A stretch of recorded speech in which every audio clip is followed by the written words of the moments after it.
মেট্রোপলিটানোর ঘাসে তখনও প্রাণপণ চেষ্টা সিমিওনের সৈনিকদের। এমন সময় বার্সেলোনা বের করলো তাদের ট্রাম্প কার্ড লেভানডস্কি, আর তাতেই আতলেতিকোর বুকের ভেতর থেকে ছিটকে বেরিয়ে গেল পয়েন্ট। বার্সেলোনার হাতে ধরা দিল প্রায় সোনার মতো দামি এক জয়।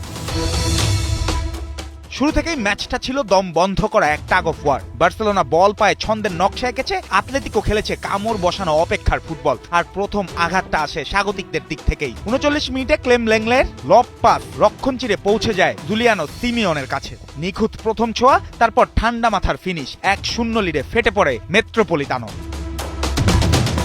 কিন্তু বার্সেলোনাও জবাব দিতে দেরি করেনি। গোল হজমের ৩ মিনিটের মধ্যেই বাঁ প্রান্তে হাজির মার্কাস রাশফোর্ড। দানি ওলমোর সঙ্গে চোখ ধাঁধানো 1-2। তারপর বক্সে ঢুকে এক নিচু শট, মুসোর দুই পায়ের মাঝখান দিয়ে গড়িয়ে সেই বল খুঁজে পায় জাল। সমতায় স্কোর লাইন ১-১। নিস্তব্ধ মেট্রোপলিটানো আর অঘটনের আভাস। প্রথমার্ধের শেষেই সেই আভাস হয় বাস্তবতা। লামিনে ইয়ামালকে বক্সের ভেতরে থামাতে গিয়ে নিকোলাস গঞ্জালেস দেখেন প্রথমে দ্বিতীয় হলুদ কার্ড, পরে ভিএআর দেখে তা বদলে যায় সরাসরি লাল কার্ডে। আর দ্বিতীয়ার্ধের শুরুতে জেরার্ড মার্টিনের লাল কার্ডও আবার ভিএআরে বদলে হলুদ। একদিকে আতলেতিকোর ক্ষোভ, অন্যদিকে বার্সার স্বস্তি। ম্যাচ তখন ফুটবলের চেয়ে স্নায়ু যুদ্ধের পরীক্ষা বেশি।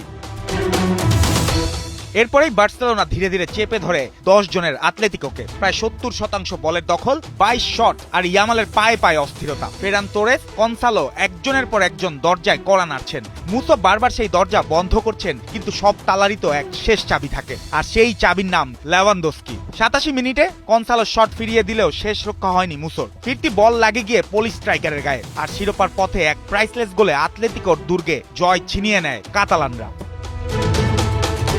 রিয়াল মাদ্রিদের হোঁচটের দিনে বার্সেলোনা সুযোগটাকে বানিয়ে ফেলল ঘোষণা। ৩০ ম্যাচে ৭৬ পয়েন্ট, রিয়ালের চেয়ে ৭ পয়েন্ট এগিয়ে। শিরোপা এখনো আনুষ্ঠানিক নয়, কিন্তু এই রাতে বার্সেলোনা বুঝিয়ে দিয়েছে মুকুট এখনো তাদের দিকে হেলে আছে।